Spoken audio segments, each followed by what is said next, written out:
There are 5 kinds of integrity associated with the gate 26.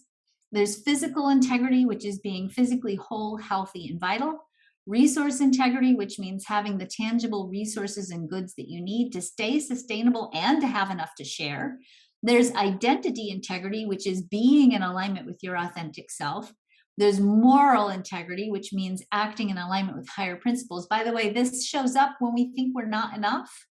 Because when we think we're not enough, then we don't perceive the world as being enough, and we don't think we're worthy of being supported. So sometimes we do sneaky things or immoral things to try to get what we perceive of as our fair share. The 5th kind of integrity is energetic integrity. That means taking the actions necessary to sustain your energy, setting good boundaries, and implementing good self-care.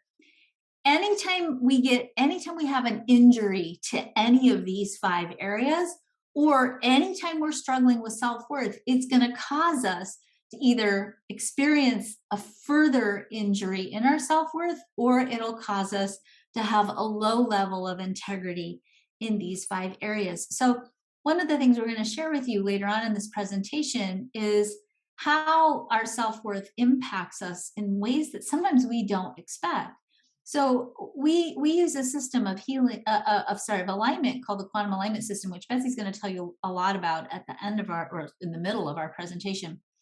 And one of the things that we've learned over the years is that there's a really powerful relationship between your relationship with money and your self-worth and trauma.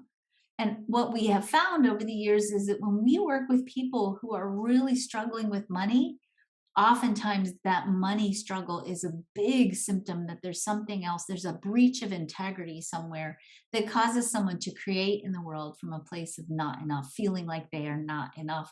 And that oftentimes shows up in not having enough money or not being able to create enough money, which is resource integrity.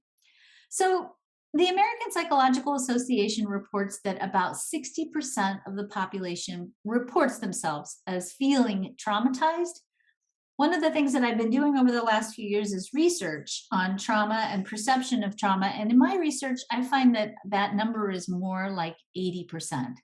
So trauma, according to traditional definition, is any perceived threat to your survival, anything that overwhelms capacity and produces a sense of powerlessness, anything that produces feelings of isolation and aloneness, anything that violates your expectations.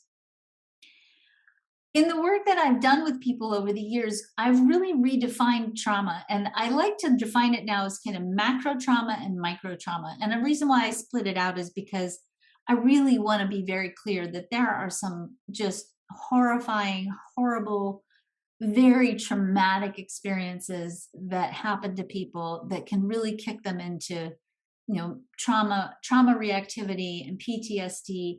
And those events are very different than what I'll call microtrauma, which is the experience of repeatedly receiving and integrating messages that say, you're not lovable, you're not valuable. And those messages get internalized and people begin to really question who they are and how they are, and they lose connection with their right place in the world, that role that they are designed to play. While that kind of trauma is what I'll call a micro trauma, when we have micro traumas, repeated micro traumas over and over again, when your second grade teacher says this, when your mom says this, if you're bullied in school, literally the body integrates that experience the same way that it does macro trauma.